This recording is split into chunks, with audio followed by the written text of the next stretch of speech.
И още един бърз апдейт, как да променим визията на вече готова презентация в Gemini Notebook. Да речем, че вече сме генерирали нещо, променили сме го няколко пъти, тъй като не ни е харесал първия вариант и сме се спрели на одобрен последен вариант. Но той е доста семпъл.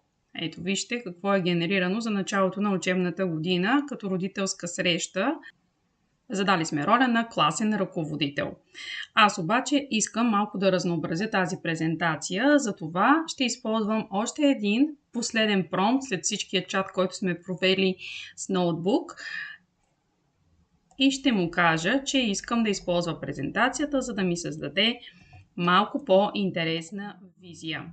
Тук му давам наставления, какви шрифтове да използва, каква тема да бъде. В случая искам да бъде управление на самолет, тъй като говорим за 9-ти клас.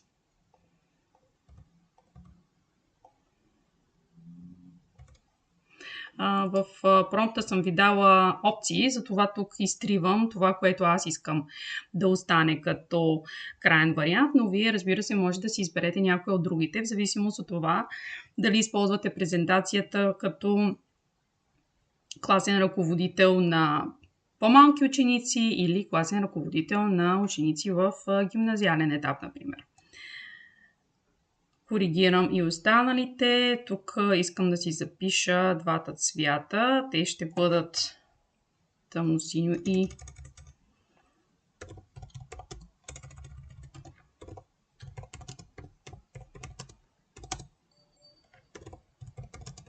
тъмно-жълто. За заглавията искам да използва Montserrat Bold. Изтривам останалите. За параграфите искам да използва Montserrat Normal.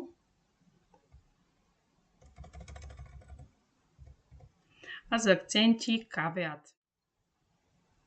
Това е ръкописния шрифт, който много от изкуствените интелекти успяват да генерират много успешно.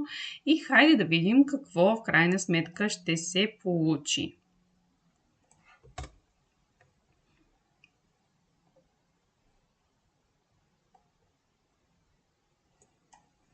Разбира се, ще трябва отново да изчакаме малко.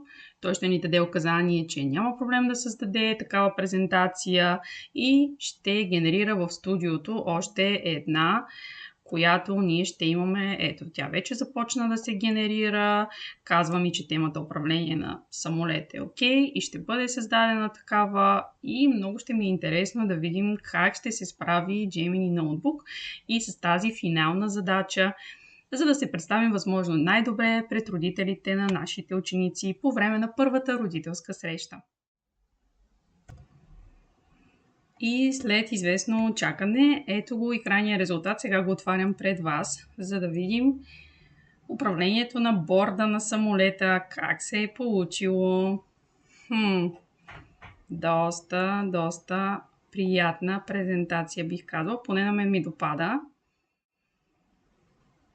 Капитана ви желая приятен полет.